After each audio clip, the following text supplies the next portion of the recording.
Selamat malam, Saudara. Indonesia Bicara kembali hadir menjumpai Anda malam hari ini bersama saya, Herdina Suherdi.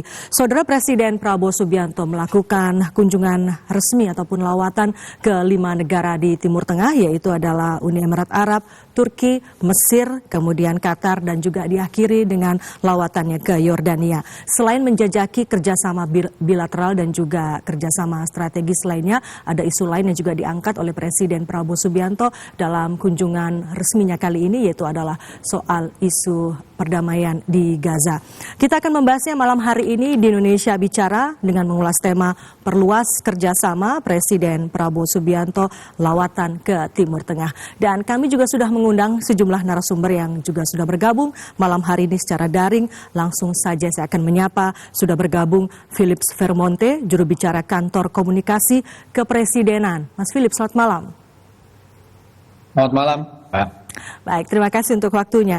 Kemudian juga bergabung Fitra Faisal, dosen Universitas Indonesia atau ekonom kepala Samuel Sekuritas Indonesia. Selamat malam, Mas Fitra, apa kabar? Selamat malam, Mbak Rina, kabar baik.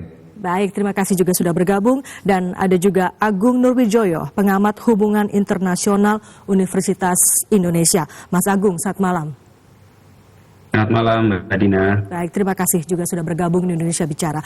Saya pertama-tama ingin ke Mas Philips Vermonte terlebih dahulu. Kalau kita melihat ini kunjungan Presiden Prabowo Subianto ke sejumlah negara disambut dengan cukup meriah, dengan hangat. Terakhir bahkan ketika Presiden Prabowo berkunjung ke Yordania, disambut langsung secara hangat oleh Raja Yordania, bahkan disupiri sendiri ke hotel, dari bandara ke hotel.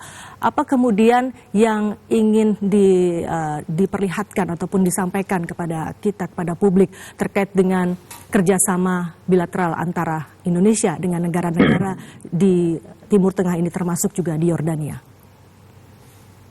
Ya, terima kasih Mbak Herdina atas kesempatannya. Jadi Presiden memang seperti kita ketahui melakukan lawatan ke berbagai negara ini dengan berbagai tujuannya. Yang pertama, kita tahu tadi juga disampaikan oleh Mbak Herdina, situasi geopolitik yang masih rumit yang terjadi di wilayah Timur Tengah itu tentu saja menjadi bahan pembicaraan antara Presiden dengan mitra-mitranya ini dengan beberapa pemimpin di negara-negara Timur Tengah tersebut. Karena apa? Karena kita sedang menghadapi situasi yang tidak pasti. Di belahan dunia lain masih ada konflik yang belum selesai, misalnya di Ukraina, dan juga mungkin ada dinamika-dinamika baru terkait dengan hubungan antara Amerika Serikat dengan Cina, sehingga apa yang mungkin bisa kita selesaikan untuk mengurangi sumber-sumber konflik itu tentu harus kita lakukan. Itu yang pertama. Yang kedua, tentu saja beberapa negara ini adalah mitra dagang dan mitra investasi Indonesia yang sudah cukup lama, dan mereka banyak sekali melakukan investasi di Indonesia seperti Uni Emirat Arab, dan juga kemitraan strategis antar negara-negara ini yang kebetulan adalah negara-negara yang berpenduduk mayoritas Muslim, dan kita tahu ada konflik yang hingga hari ini belum selesai yang menjadi concern utama Presiden Prabowo dan juga tentu saja kita semua di Indonesia mengenai situasi di Gaza dan lain-lain yang terkait dengan itu, sehingga kunjungan ini memiliki 3 benang merah tersebut. Jadi ada soal ekonomi, ada soal geopolitik, dan tentu saja ada aspek yang paling utama adalah salah satu aspek yang utama adalah soal bagaimana kita berusaha mengurangi konflik yang terjadi di Gaza untuk mencapai solusi jangka panjang, yaitu 2 negara, Palestina dan Israel. Mas Philips, terkait dengan solusi untuk mengakhiri konflik di Gaza juga ada yang menarik disampaikan oleh Presiden sesaat sebelum bertolak ke negara-negara yang dikunjungi, yaitu adalah adanya wacana ataupun rencana dari Presiden Prabowo Subianto untuk mengevakuasi warga Gaza yang menjadi korban untuk dievakuasi ke Indonesia. Sejauh ini bagaimana kemudian tanggapan dari negara-negara yang dikunjungi? Karena kita tahu ada salah satu misalnya Menlu yang menyampaikan atau mempunyai persepsi yang berbeda terkait dengan rencana dari Presiden Prabowo Subianto. Ya, memang ini adalah sesuatu yang disampaikan oleh Presiden Prabowo dan melalui beberapa kesempatan, ya, antara lain ketika berangkat untuk melakukan kunjungan-kunjungan ini dan juga di beberapa kesempatan lain. Usulan yang disampaikan oleh Presiden Prabowo itu adalah usulan kemanusiaan. dan sifatnya adalah sementara. Karena Indonesia tetap pada posisi berulang kali disampaikan juga oleh Menteri Luar Negeri Pak Sugiono bahwa Indonesia menolak segala bentuk usaha untuk mengosongkan atau merelokasi Gaza. Yang disampaikan proposalnya oleh Presiden Prabowo Subianto adalah solusi sementara, terutama bagi mereka yang terluka, trauma dan juga anak-anak yang tentu saja menjadi concern. Kenapa? Karena situasi di Gaza sudah sedemikian rupa sehingga fasilitas kesehatan nyaris sudah tidak ada, sementara yang terluka harus segera disembuhkan, dan juga ada anak-anak yang trauma, sehingga kita mengurangi kemungkinan trauma jangka panjang dari situasi yang dialami oleh saudara-saudara kita di Gaza. Dan yang kedua catatannya adalah bahwa solusi ini sifatnya adalah relokasi penduduk Gaza yang mungkin akan kita bawa ke Indonesia itu sifatnya sementara. Karena kita akan berusaha melakukan treatment kesehatan dan lain-lain agar mereka bisa kembali dalam keadaan sehat ke Gaza. Dan memang situasi beberapa pihak menyatakan bahwa ada situasi yang agak rumit juga di tanah air, masih banyak membutuhkan bantuan dari pemerintah.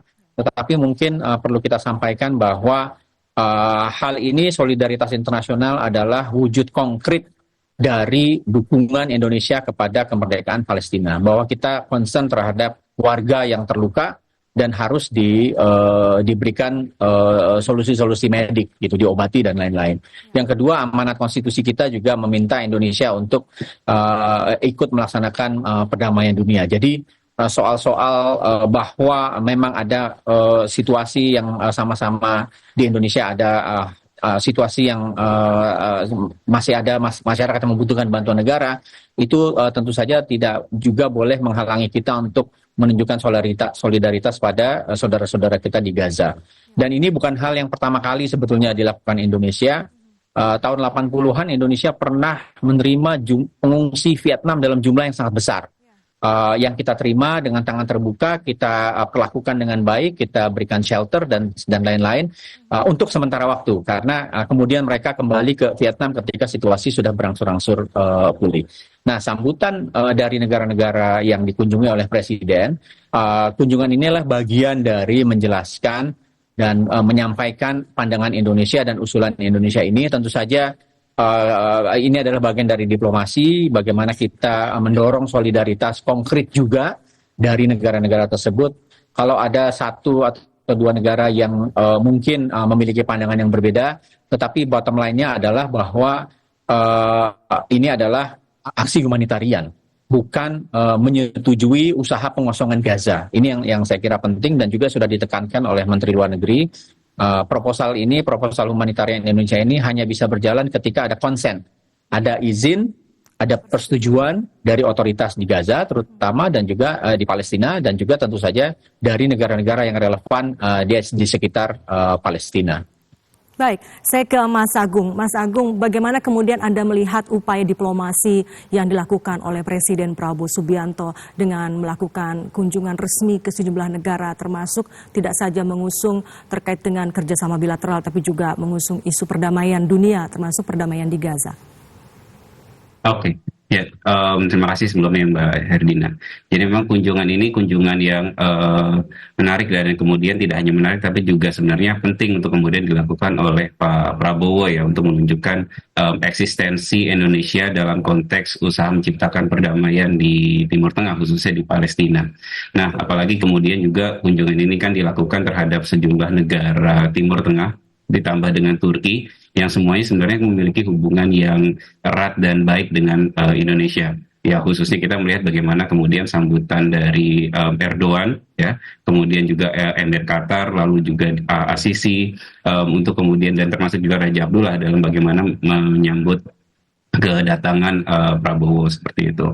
Nah, poin pertama mungkin yang kemudian bisa kita lihat terkait dengan masalah perdamaian itu ya. Kalau kemudian hal ini menjadi satu bentuk inisiasi, satu hal sebenarnya hal yang cukup penting, sebenarnya saya juga tadi menggarisbawahi apa yang disampaikan oleh Mas Philip gitu ya. perihal masalah evakuasi misalkan. Tapi menjadi satu catatan penting sebenarnya kan solusi kemanusiaan ini juga semestinya juga nanti akhirnya harus berkelindan dengan solusi politik dan solusi keamanan. Niat baik untuk kemudian kita melakukan mengevakuasi tentu harus punya satu titik tekan berkolaborasi dengan negara-negara penyangga. Dan yang kedua tentu ini juga menjamin ada berhentinya kekerasan yang kemudian terjadi. Dan itu rasanya menjadi satu hal penting, jadi satu paket. Mungkin dalam kondisi sekarang memang mekanisme-mekanisme untuk mendorong adanya satu paket yang sifatnya lebih kuat gitu ya, tidak hanya sekedar solusi kemanusiaan tapi juga solusi politik dan solusi keamanan, itu menjadi satu hal yang rasa-rasanya menjadi satu hal penting ya, melihat eskalasi konfliknya senantiasa punya potensi dalam hitungan jam, dalam hitungan detik untuk senantiasa meninggi seperti itu. Nah, tentu dari hal ini semangat kebersamaan, semangat kolektivitas, saya sepakat sekali untuk kemudian senantiasa dijunjung tinggi. Uniting for Peace memang menjadi satu hal yang harus muncul, dan ini penting untuk kemudian diinisiasi oleh Indonesia. Kalau selama ini kita melihat bahwa Indonesia sekedar joining stream, saya pikir ada satu intensi yang sekarang ingin dimainkan oleh Pak Prabowo untuk navigating the stream. Jadi ada satu intensi untuk kemudian memainkan peranan yang sifatnya lebih konkret. Nah, itu dalam konteks perdamaian. Tentu pintu perdamaian ini menjadi pintu juga dalam konteks diplomasi yang lebih luas di kawasan Timur Tengah. Karena memang pilihan negara-negara di Timur Tengah ini memang menjadi satu saya melihatnya ini sebagai bagian dari spirit Pak Prabowo dengan slogan yang paling utama kan 1,000 friend to few, kata Pak Prabowo gitu ya, one enemy to many ya, yang memang ini menjadi satu hal yang bisa menjadi pintu gerbang besar untuk kemudian bisa berdiplomasi yang lebih luas di kawasan Timur Tengah. Karena memang bagaimanapun juga kawasan Timur Tengah ini dalam melihat ketidakpastian global yang kemudian dihadapi pada saat sekarang, kawasan ini merupakan kawasan yang sifatnya non-tradisional ya buat Indonesia, dan itu ini memberikan ruang yang begitu besar dalam diplomasi yang lebih luas. Dan rasanya ini inisiatif ini yang rasa-rasanya penting untuk kemudian kita senantiasa punya sisi keberlanjutan, apalagi kemudian kita melihat dalam era sekarang. Tahun ini adalah tahun 70 tahun KAA. Jadi peran Global South itu kemudian mungkin satu hal yang penting untuk digarisbawahi dan bisa dimainkan lebih luas oleh Indonesia. Begitu Mbak Dina. Baik, saya ke Mas Fitra. Mas Fitra, di tengah ketidakpastian ekonomi global karena adanya berbagai hal, mulai dari perang dagang antara China, Amerika, sampai dengan kebijakan tarif yang dilakukan Presiden Trump. Kemudian Presiden Prabowo Subianto melakukan kunjungan ini ke sejumlah negara di Timur Tengah. Apakah ini juga menjadi salah satu upaya dari Presiden Prabowo untuk memperluas pasar, tidak hanya ke pasar-pasar yang selama ini sudah dilakukan oleh Indonesia, termasuk ke Eropa dan Amerika, tapi juga memperluas pasar di wilayah Timur Tengah dan Afrika? Iya Mbak Herdina, jadi saya ingat sekali tahun 2016 tim kami diminta Kementerian Perdagangan untuk memetakan non-traditional partners. Nah, dalam konteks itu kita membagi berdasarkan region.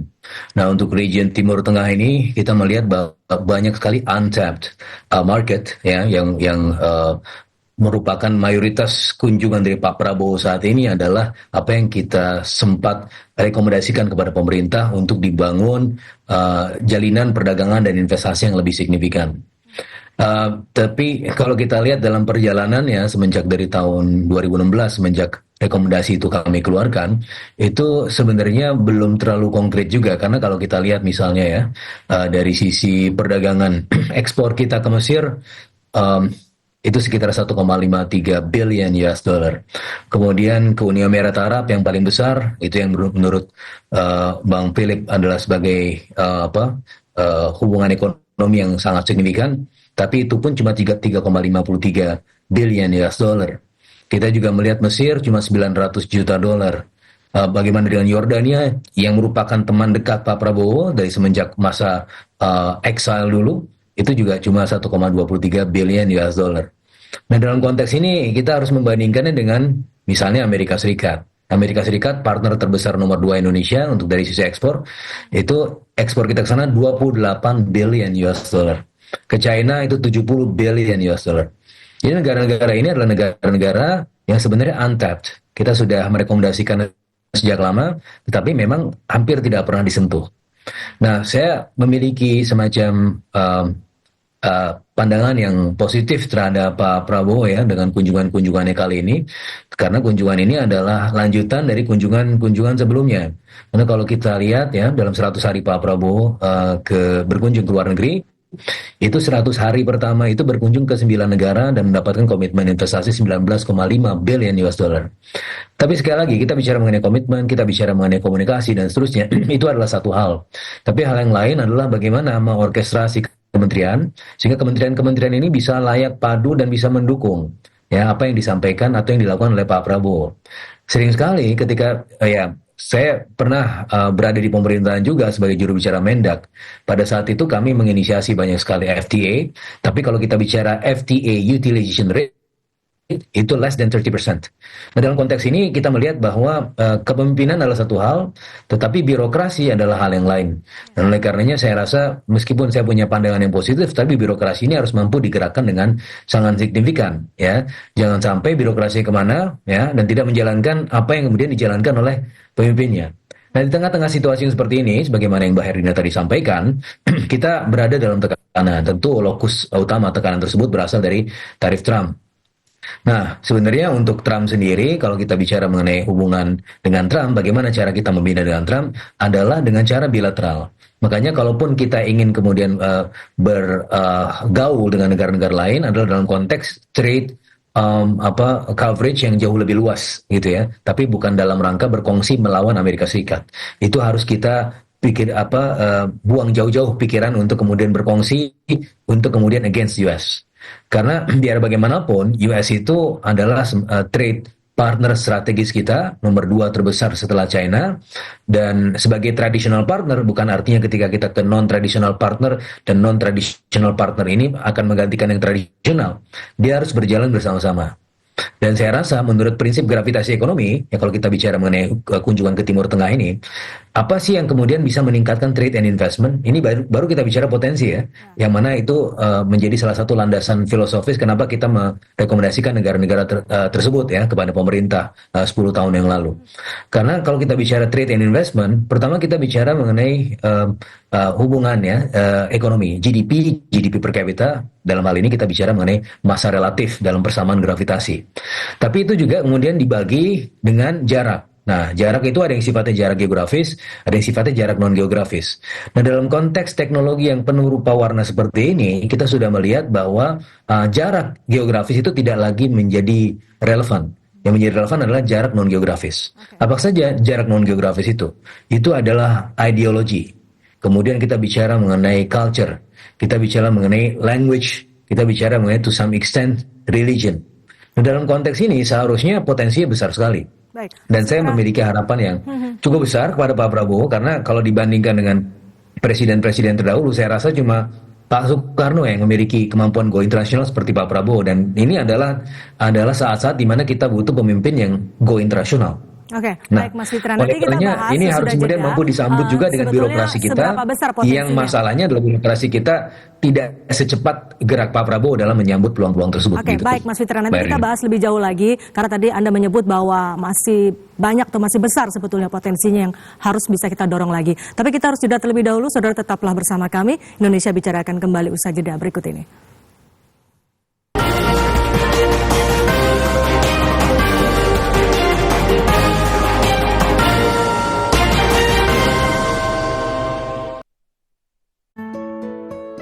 Kisah keseharian Dr. Dedi dan keluarga akan kembali hadir menemani.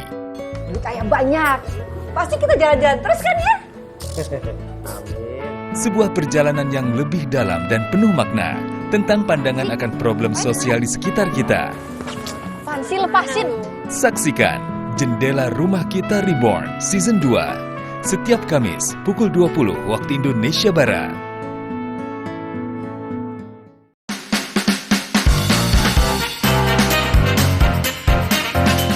Kisah rumah kos yang dihuni oleh para pria dari berbagai suku dan latar belakang. Tapi di balik kehidupan mereka, ada Pak Mul, sang pemilik kos yang berusaha menyelamatkan kosan. Mampukah para penghuni menyelamatkan rumah kos yang telah menjadi keluarga untuk mereka? Saksikan Terima Kos Pria Baik-Baik setiap Sabtu pukul 19 waktu Indonesia Barat.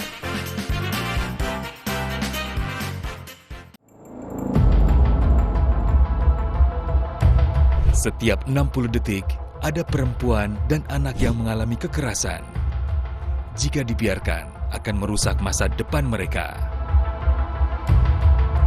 Laporkan jika terjadi di sekitar Anda. Negara menjamin melalui Undang-Undang Penghapusan Kekerasan dalam Rumah Tangga dan Undang-Undang Perlindungan Anak. Akhiri kekerasan terhadap perempuan dan anak.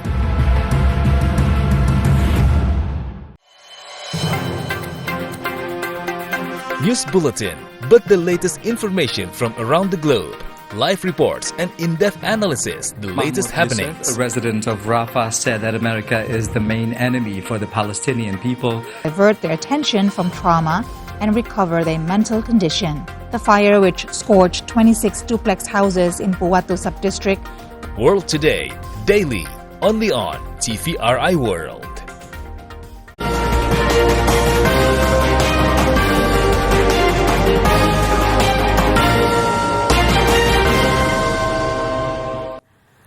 Terima kasih Anda kembali bersama kami di Indonesia Bicara. Kita lanjutkan lagi perbincangan mengenai perluas kerjasama. Presiden Prabowo Subianto melakukan lawatan ke Timur Tengah. Kembali bersama dengan 3 narasumber kami malam hari ini. Saya kembali ke Mas Philips.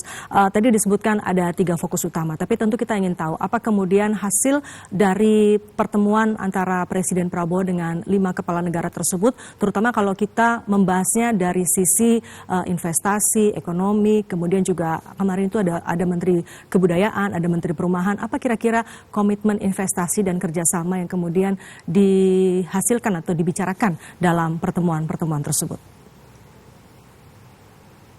Ya, terima kasih Mbak Erdina.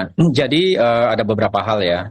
Yang pertama adalah sudah ada yang disampaikan oleh Presiden Prabowo bahwa dari UAE akan ada komitmen investasi untuk Danantara. Dan juga dari sisi misalnya dari Turki itu akan ada kerjasama industri pertahanan di mana akan ada perusahaan defense dari Turki yang akan mencoba membangun manufaktur industri pertahanan di Indonesia.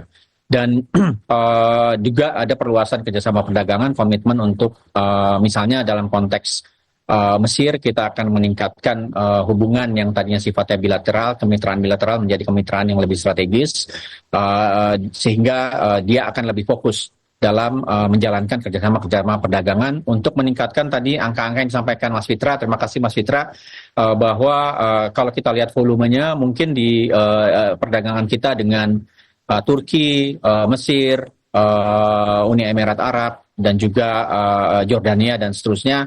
Kalau di-combine masih jauh dibandingkan bahkan dengan China dengan Amerika Serikat sendiri gitu. Tetapi poin positifnya di sisi yang lain menurut saya adalah bahwa ada ruang perluasan yang masih banyak yang bisa kita kejar agar dia paling tidak memberi sumbangan ekonomi yang jauh lebih signifikan daripada yang kita miliki sekarang. Dan untuk itu sebetulnya tadi saya sepakat dengan Mas Fitra ya. Hambatan jarak geografis hari ini mungkin relatif kurang menjadi pertimbangan karena ada faktor-faktor lain bahwa kalau kita sebut 5 negara ini bukan mitra tradisional Indonesia, sebetulnya kalau kita kembalikan pada sejarahnya justru negara seperti Mesir adalah yang paling awal mendukung kemerdekaan Indonesia.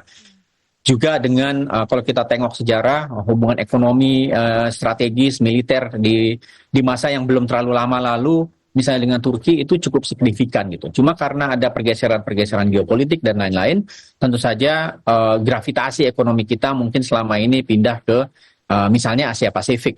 Dan itu tentu saja tetap harus dilakukan, tetapi ruang-ruang strategis baru harus terus dibuka. Karena Indonesia adalah negara yang memerlukan mitra-mitra dagang, mitra-mitra investasi yang bisa datang dari berbagai sektor.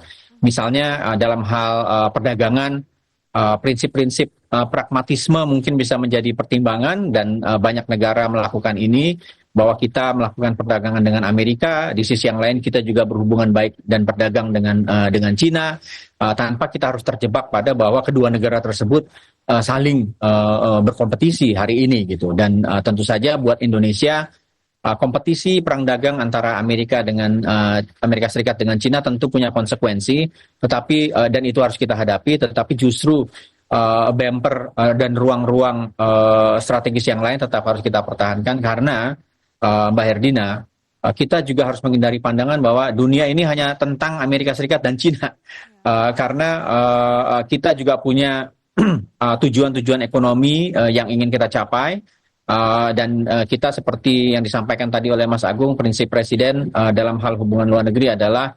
1,000 friends, 1,000 enemy, 1.000 teman terlalu sedikit, 1 musuh terlalu banyak. Sehingga prinsip-prinsip kerjasama, kolaborasi, dan juga kemauan untuk menciptakan hubungan dagang yang lebih simetrik, lebih just, dan punya equitable access, itu adalah menjadi prinsip-prinsip yang ingin disampaikan dan dikembangkan oleh Presiden Prabowo, tidak hanya dalam perjalanan kali ini, tetapi dalam berbagai perjalanan sebelumnya, termasuk ketika pertemuan di APEC, G20, dan lain-lain di wilayah Pasifik. Prinsip-prinsip yang sama selalu disampaikan oleh Presiden Prabowo Subianto. Mas Philips masih menyambung soal kerjasama yang kemudian ataupun komitmen kerjasama yang kemudian dihasilkan.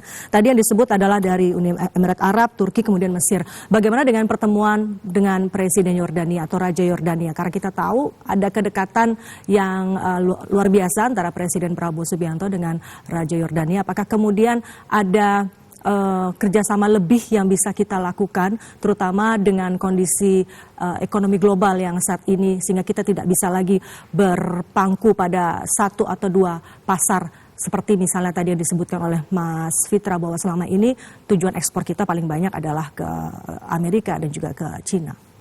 Ya. Memang pembicaraan untuk meningkatkan hubungan dagang dengan Jordania juga terjadi.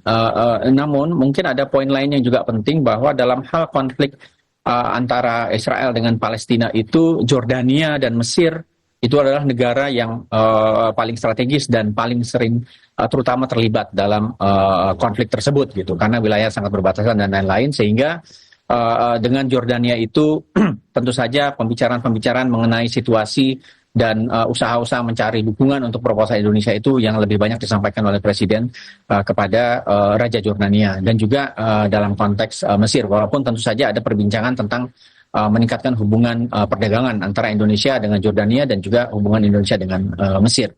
Demikian Mbak Erdina. Ya, artinya pertemuan dengan Raja Yordania lebih didominasi perbincangannya terkait dengan bagaimana menciptakan perdamaian di Gaza, begitu ya? Perdamaian di Gaza, dan tentu saja kesetimbangan dan juga ketertiban di wilayah, kestabilan politik di wilayah Timur Tengah. Karena Timur Tengah ini adalah wilayah yang sangat fragile. Di sana ada pemain-pemain geopolitik, negara geopolitik yang cukup besar, ada Arab Saudi, ada Iran, yang ada pertarungan ideologis juga. Di sisi yang lain ada soal Gaza, soal Palestina yang belum selesai, sehingga sangat vulnerable untuk jatuh kepada konflik yang berkepanjangan. Sementara kita tahu juga bahwa hingga hari ini Timur Tengah Combine itu juga tetap menjadi produsen minyak gitu. Sehingga ketika terjadi ketidakstabilan di wilayah tersebut, dampaknya mungkin akan cukup signifikan bagi negara-negara lain, tidak hanya di Timur Tengah, tetapi negara seperti Indonesia dan juga kita di Asia Tenggara juga terkena dampaknya, dan mungkin akan memperumit situasi ekonomi yang kita hadapi setelah apa yang ditetapkan oleh Presiden Trump terkait dengan tarif. Karena itu sumber-sumber konflik di mana Indonesia bisa punya peluang untuk mengurangi impact-nya, itu tentu saja harus dilakukan. Karena perang dagang dan lain-lain itu tidak hanya soal ekonomi, tetapi di dalamnya mungkin akan ada dampak-dampak yang sifatnya politik dan geopolitik. Dan ini disadari betul oleh Presiden Prabowo, yang tadi disampaikan oleh Mas Fitra, bahwa di tengah situasi yang tidak certain seperti hari ini, konflik yang meningkat secara geopolitik, kita justru Indonesia di bawah kepemimpinan Presiden Prabowo harus aktif di dunia internasional untuk membuka ruang bagi usaha-usaha penyelesaian potensi-potensi konflik. Dan pada akhirnya yang terutama ingin dicapai adalah situasi ekonomi kita yang baik dan memberi ruang bagi pertumbuhan ekonomi Indonesia. Oke, saya ke Mas Agung. Mas Agung, ada salah satu yang menarik juga ketika Presiden Prabowo Subianto menyampaikan pidatonya ataupun paparannya, salah satunya adalah Presiden menyebut bahwa kolaborasi antara negara-negara akan menjadi lebih kuat. Jika sendiri tentu tidak akan sekuat jika dilakukan bersama.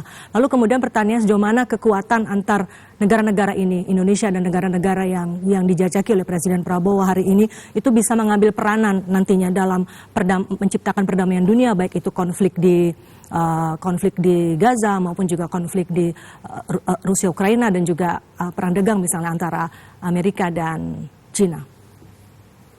Ya, saya ingin menyambut dulu pertama tadi apa yang disampaikan oleh Mas Philip perihal kawasan Timur Tengah sebagai kawasan yang fragile ya Mas.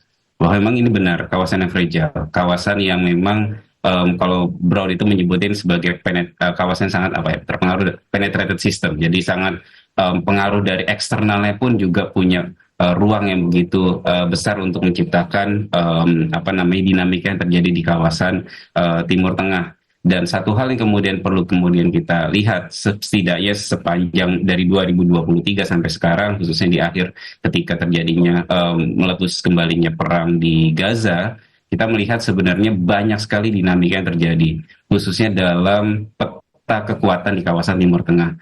Satu hal yang kemudian penting untuk kemudian dicatat adalah ketika Iran ini memiliki penurunan pengaruh yang begitu signifikan di kawasan Timur Tengah. Dan hal ini sebenarnya juga memberikan ruang bagi bagaimana diplomasi kita seharusnya bisa masuk lebih masif untuk masuk ke kawasan Timur Tengah. Dan kalau kemudian tadi dikatakan perihal masalah kolaborasi dan segala macamnya, sebenarnya ada satu titik tekan dan sebenarnya satu ruang yang sifatnya memunculkan sisi optimisme ya, kalau boleh kita bilang demikian. Ketika Trump kemarin melemparkan ide perihal masalah relokasi, yang menurut saya pribadi ide relokasi yang kemudian disampaikan oleh Trump ini kan lack of feasibility study, dan yang kedua juga sangat scattered proposal gitu ya. Dan kemudian satu hal yang kemudian kita lihat lanjutannya adalah Mesir menginisiasi melalui pertemuan di Liga Arab itu dan memunculkan satu proposal rekonstruksi Gaza. Ada 3 poin utama yang sebenarnya menarik, dan ini jauh lebih dalam, jauh lebih detail, jauh lebih sifatnya membangun optimisme perihal masalah Gaza. Dalam proposal Liga Arab itu, yang pertama bercerita masalah bahwa tidak ada relokasi bagi orang-orang Palestina dari Gaza. Bahkan secara detail, poin bagaimana rekonstruksi Gaza itu dilakukan, itu sudah dilakukan. Bahkan disebut kalau tidak salah ada sekitar 7 sections yang memang didesain untuk di masa-masa relokasi tersebut. Yang kedua, tentu poin evakuasi itu juga ada, dan evakuasi lebih banyak dititik beratkan kepada negara-negara penyangga sebenarnya. Dan yang ketiga, itu ada solusi keamanan. Itu dia kenapa tadi saya sempat singgung di awal, ini tidak hanya solusi kemanusiaan, tapi juga sebenarnya perlu juga ada solusi politik dan solusi keamanan. Bahkan dalam poin solusi keamanan, ya mungkin ini poin juga sebenarnya cukup sulit untuk kemudian terjadi, tapi satu hal yang kemudian perlu untuk kemudian diikhtiarkan perihal masalah pasukan penjaga perdamaian. Nah, dan ide ini sebenarnya berapa kali disampaikan oleh Pak Prabowo gitu ya, di beberapa forum termasuk juga kepada Sekjen PBB. Artinya sebenarnya walaupun proposal Liga Arab ini akhirnya ditolak oleh Emirat ya dalam perkembangannya, tapi setidaknya semangat kolaborasi sudah muncul.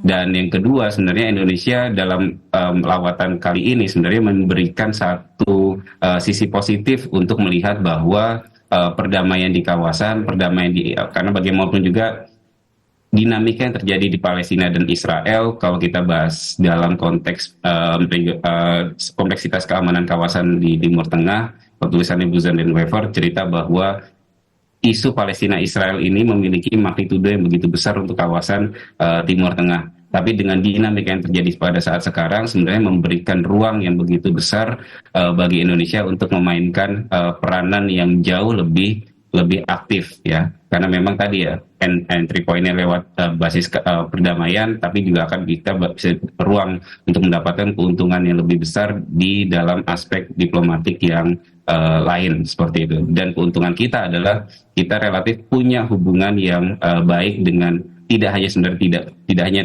terhadap kelima negara yang dikunjungi, tapi juga secara keseluruhan di negara-negara di kawasan Timur Tengah kita punya relasi yang baik seperti itu. Hanya memang secara serta-merta, secara perlahan dan secara taktis Pak Prabowo tentu harus melihat secara lebih signifikan dalam relasi rivalitas yang terjadi di kawasan. Tentu itu dalam aspek diplomatik yang perlu sedikit banyak menjadi perhatian. Demikian, Mbak.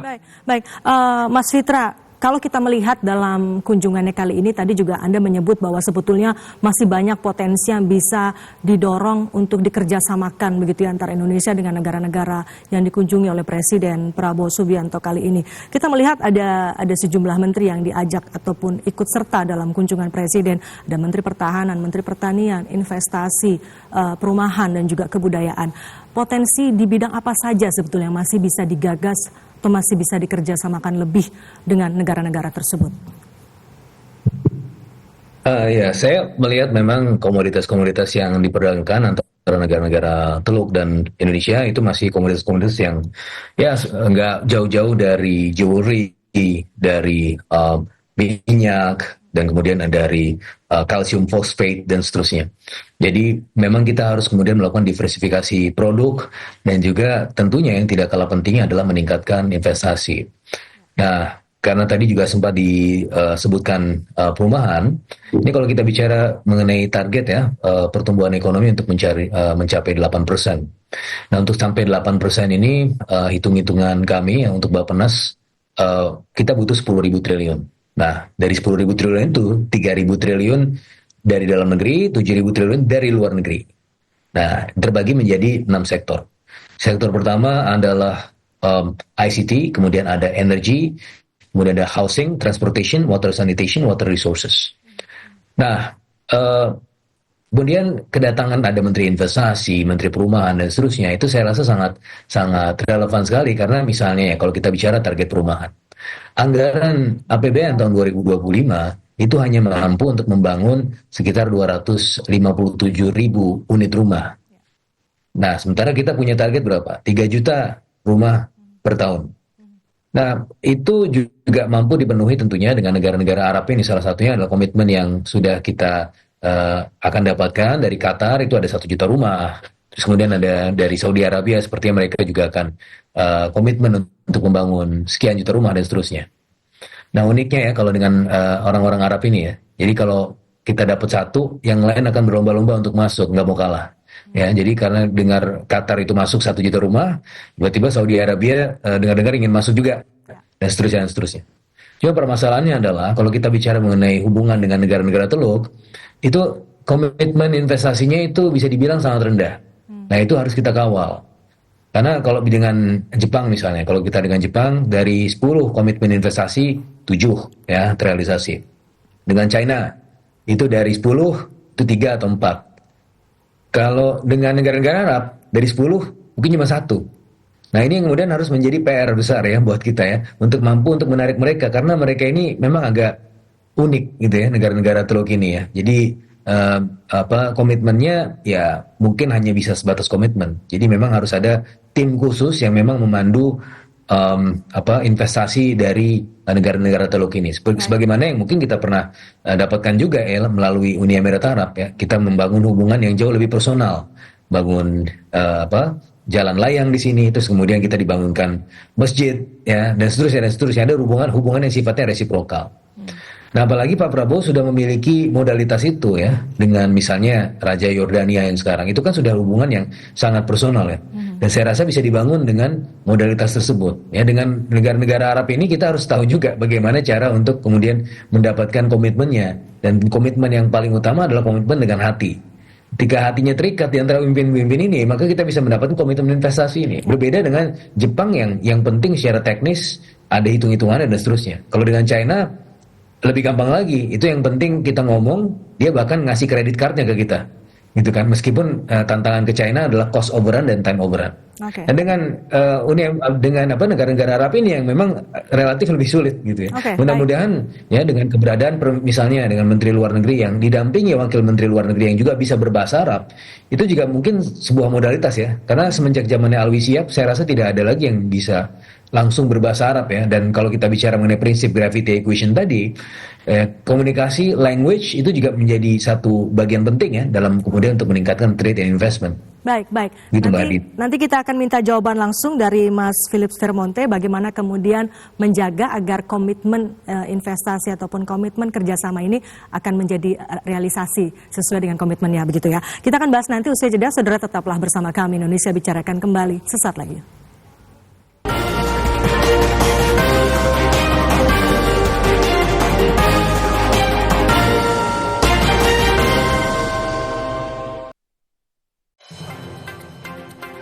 Commencing your day in high-spirit morning dialogue with a variety of segments, latest news, exciting conversations, and inspirational information.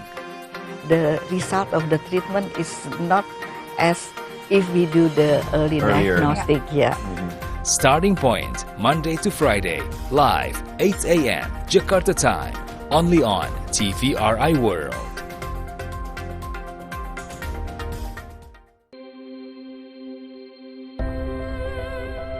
A documentary program presenting stories from innovators and pioneers from across the nation. A tale of dedication wrapped in an inspirational package. Inspiring Indonesia every day only on TVRI World.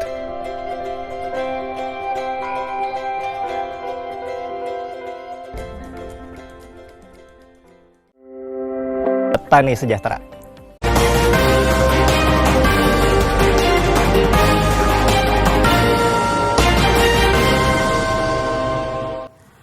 Terima kasih Anda kembali bersama kami dalam Dialog Indonesia Bicara. Kita sambung kembali perbincangan mengenai perluas kerjasama Presiden Prabowo Subianto melakukan lawatan ke Timur Tengah.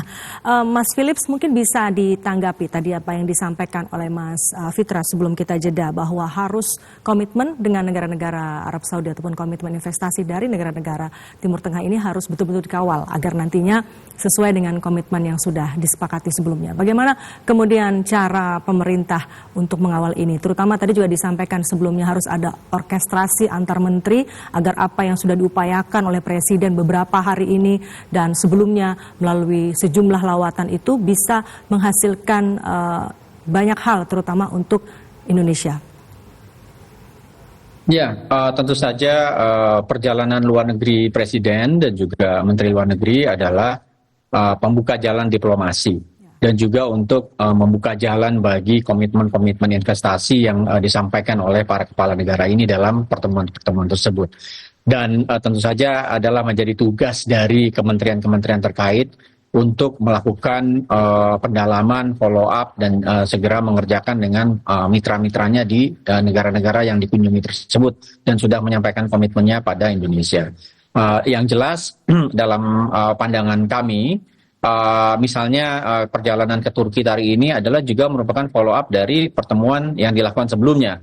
Presiden Erdogan datang ke Jakarta, saat itu juga disepakati berbagai bentuk kerjasama dan Presiden Prabowo Subianto melakukan kunjungan balasan untuk ikut memperdalam gitu dan juga memperluas komitmennya dalam hubungan kerjasama antara Indonesia dengan Turki. Dan betul bahwa hubungan dengan setiap negara itu adalah hubungan-hubungan yang unik ya. Apalagi dalam konteks hari ini setiap negara itu cenderung praktek-praktek diplomasi kita, hubungan ekonomi dan lain-lain menjadi menuju ke arah bilateralisme yang lebih sering dikedepankan. Karena itu hubungan-hubungan yang sifatnya antar masyarakat, hubungan-hubungan antara yang sifatnya personal itu akan membantu memudahkan kesaling pahaman tidak hanya antar government, antar pemerintah, tetapi juga tentu saja antar masyarakat dan itu bisa bentuknya berbagai macam ya. Misalnya kerjasama antar universitas atau private sectors sehingga dia menjadi hubungan yang sifatnya tidak melulu soal hitung-hitungan ekonomi. Karena mungkin kalau dalam konteks hubungan yang sifatnya keuntungan ekonomi dan lain-lain bisa muncul hubungan yang sifatnya asimetrikal dan lain-lain, tetapi ketika hubungan antar masyarakatnya saling memahami secara kultural, itu akan lebih memudahkan usaha-usaha mencapai kesepahaman untuk sama-sama. Hubungan ekonomi ini kan sebetulnya prinsipnya kalau bisa win-win solution, jadi win-win, bukan satu kalah satu menang. Dan ini yang sebetulnya Indonesia terus-menerus memperjuangkan. Kita memiliki kepemimpinan di Asia Tenggara misalnya, kalau hitungannya hanya win-win, mungkin keberadaan Asia Tenggara itu secara ekonomi saat ini misalnya disebut-sebut Vietnam yang lebih untung daripada Indonesia. Padahal Indonesia adalah traditional leader di ASEAN, menjamin keamanan, menjamin stabilitas, menjamin hubungan baik dengan mitra di luar ASEAN, dengan negara superpower dan seterusnya. Tetapi keuntungan ekonominya tidak terbagi merata. Misalnya kalau ada argumen seperti itu muncul, tetapi dalam konteks hubungan yang bilateral sifatnya, maka memang kesadaran-kesadaran dan pemahaman-pemahaman kultural yang lebih mungkin bisa ditekankan untuk mendorong pertumbuhan ekonomi dan kerjasama ekonomi bisa tercapai. Dan dengan negara-negara Timur Tengah dan juga Turki, kita punya hubungan historis yang panjang dan secara kultural kita cukup familiar.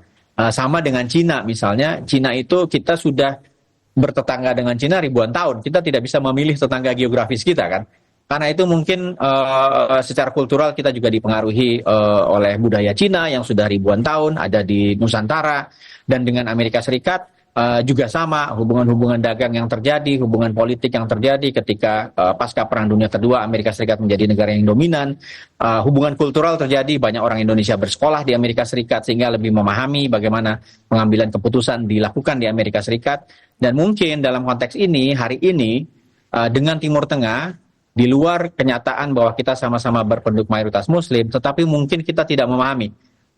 Mereka juga mungkin tidak memahami kita apa-apa yang menjadi prioritas dan cara-cara melakukan hubungan ekonomi dan hubungan dagang itu perlu kita perdalam dan juga direkatkan dengan hubungan yang sifatnya lebih pada pemahaman-pemahaman realitas sosial budaya kultural kedua negara, antara Indonesia dan juga kelima negara tadi. Dan modalitasnya sebetulnya sudah ada. Baik. Mas Agung, bagaimana Anda melihat hubungan antar masyarakat yang tadi disampaikan oleh Mas Willy Vermonte antara Indonesia dengan negara-negara yang dikunjungi Presiden Prabowo kali ini, dan bagaimana kemudian kalau kita ingin meningkatkannya misalnya dari sisi pendidikan dan juga budaya? Ya, saya sepakat ya Mbak dengan apa yang tadi disampaikan oleh Mas Philip. Kebetulan saya juga lama tinggal di Turki, Mas Philip. Jadi saya punya perjalanan yang cukup panjang ketika memaknai people to people konteks, gitu ya. Pendidikan memang jadi entry point yang penting ya untuk kemudian bisa menjadi satu bentuk ya. P2P ini kan sifatnya investasi jangka panjang. Membangun jembatan rasa ini bukan perkara yang mudah. Apalagi kalau sekarang kita bicara dalam isu Israel Palestina, ini kan terjadi global realignment dalam konteks sosial masyarakat. Dukungan dari berbagai macam kelompok, Gen Z itu punya begitu cara-cara yang begitu menarik gitu ya. Kita nggak pernah terbayang membicarakan isu Palestina dengan simbolitas-simbolitas yang di luar kebiasaan, dengan semangka dan segala macam. Dan itu dilakukan oleh kelompok-kelompok muda, yang itu lintas generasi, lintas agama, lintas negara. Mereka punya cara masing-masing. Bahasa mungkin berbeda, tapi rasanya mereka punya ruang yang begitu kesetaraan. Nah, itu kita bicara masalah people to people, karena ini membangun satu bentuk hal yang sifatnya punya implikasi jangka panjang ya. Baik pendidikan, kita juga bicara masalah aspek budaya, perbedaan kultur itu dengan pertukaran budaya dan segala macam tentu menjadi satu hal yang penting. Kalau kemudian kita lihat khusus untuk Turki, kita lihat banyak kemarin ketika kunjungan Pak Prabowo ke Turki, kesepakatan mungkin tidak sebanyak ketika Pak Erdogan datang ke Indonesia. Tapi poin-poin kerjasamanya basisnya basis kultural, ya, basisnya basis kultural. Saya pikir ini juga Pak Prabowo pun melihat bahwa, dan apalagi Pak Prabowo kemarin menghadiri satu konferensi besar ya, di ADF ya, Antalya Diplomatic Forum, itu satu boleh kita bilang forum yang memang dibuat dan didesain oleh Turki dalam beberapa tahun terakhir untuk menunjukkan postur diplomasinya Turki seperti itu. Nah, tentu ini pun bagian dari bagaimana membangun kedekatan secara sosial budaya di kalangan masyarakat. film dan segala macam, tentu banyak ruang-ruang yang sebenarnya masih bisa untuk dieksplorasi, gitu ya. Termasuk juga apalagi sudah basis kita sesama sebagai Muslim seperti itu. Nah, tentu di atas semua itu yang penting juga sebenarnya kita bisa lihat adalah kita melihat bahwa potensi dari kerjasama dengan Timur Tengah ini dia menjadi gate untuk Indonesia masuk ke kawasan yang lain.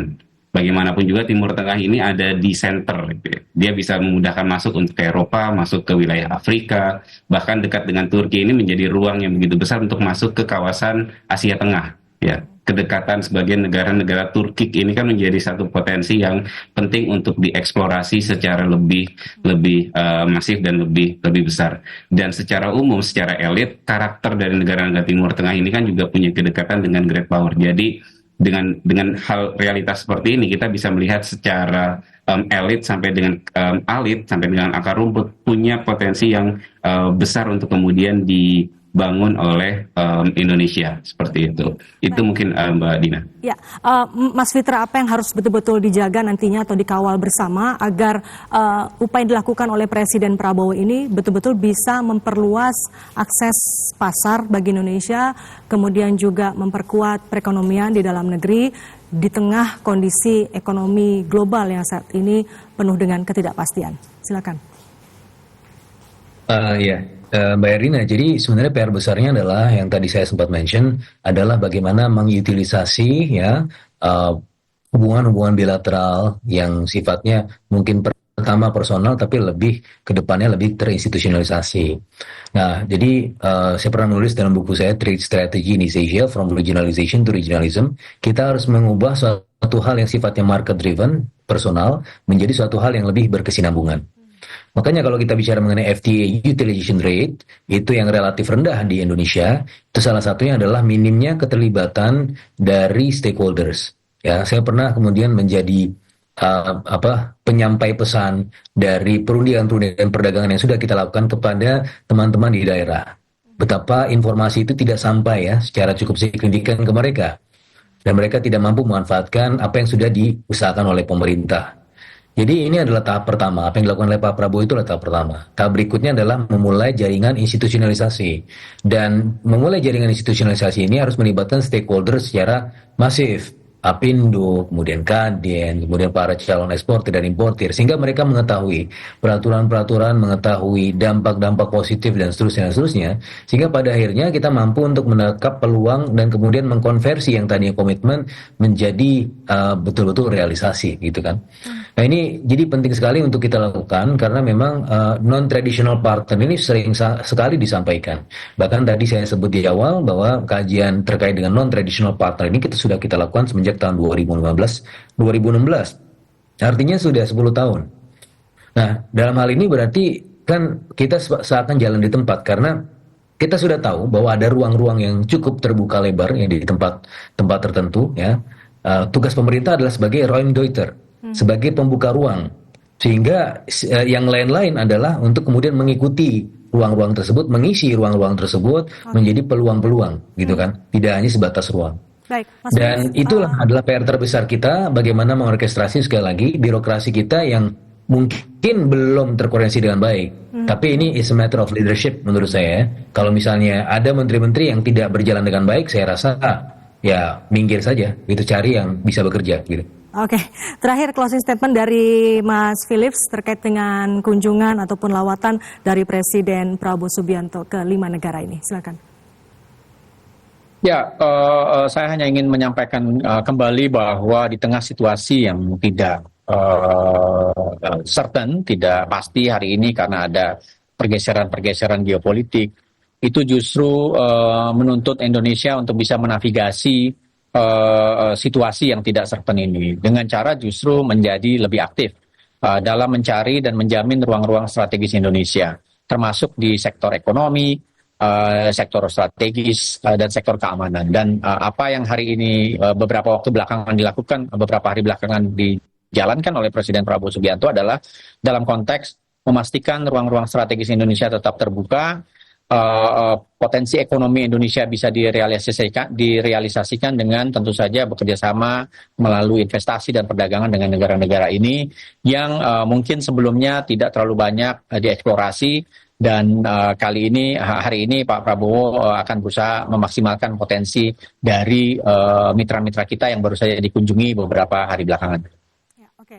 Terakhir ini sebelum kita akhiri perbincangan kita malam hari ini, ada satu hal juga yang menarik yang mungkin ditunggu-tunggu oleh pemirsa Indonesia malam hari ini, itu adalah pertandingan sepak bola U17 antara Garuda Indonesia melawan Korea Utara yang akan berlangsung malam nanti. Kita tahu bahwa salah satu perdamaian dunia juga salah satunya juga bisa dilakukan melalui olahraga. Dan yang menarik ini adalah Indonesia akan berjumpa dengan Korea Utara.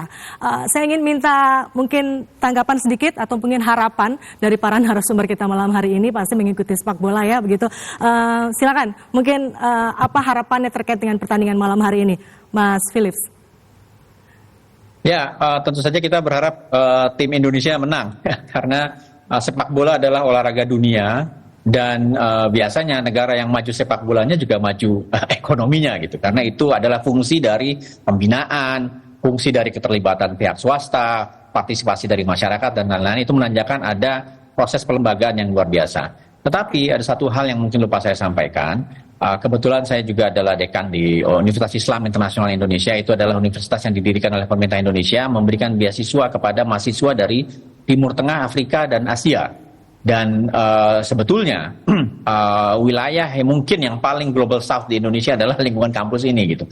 Dan karena itu ada peluang-peluang tidak hanya Indonesia datang ke Timur Tengah, tetapi justru dan Afrika, tetapi juga kita juga harus lebih banyak membawa mereka datang ke sini untuk mengetahui bagaimana kultur Indonesia, apa yang diyakini oleh Indonesia terkait dengan ekonomi, sosial, budaya, agama, sehingga tadi pemahaman yang sifatnya lebih people to people itu akan terdorong. Ya. Dan sepak bola tentu saja adalah salah satunya yang bisa kita kedepankan. Baik, Mas Agung silakan harapannya terkait dengan pertandingan sepak bola malam hari ini, terutama kalau kita kaitkan dengan hubungan antar masyarakat itu tadi. Ya, tentu kita berharap kemenangan di tim U17 ya, tentu ya kita sebagai warga Indonesia. Dan tentu ini menjadi bagaimanapun juga pertandingan sepak bola itu pemersatu ya, pemersatu dari elit sampai dengan masyarakat ya.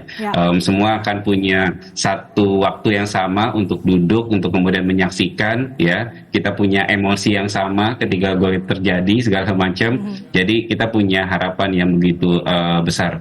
Nah, tentu memang ini menjadi satu hal yang penting ya untuk kemudian kalau kita melihat dalam konteks people to people. Bagaimanapun juga perdamaian itu menjadi satu hal yang menjadi diidam-idamkan siapapun ya. Dan satu ruang yang memang menyatukan kita semua salah satunya adalah lewat aspek olahraga sebenarnya. Ya. Bagaimana aspek Piala Dunia, Asian Games, perhelatan-perhelatan besar dalam konteks olahraga itu benar-benar menjadi ruang yang mengumpulkan dan kita seolah-olah lupa gitu ya perbedaan-perbedaan yang ada karena kita punya satu emosi yang sama, ruang untuk kemudian sama-sama kita punya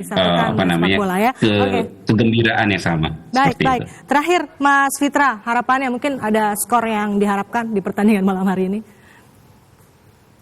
Iya, kalau skornya kita berharap ya menang telak lah.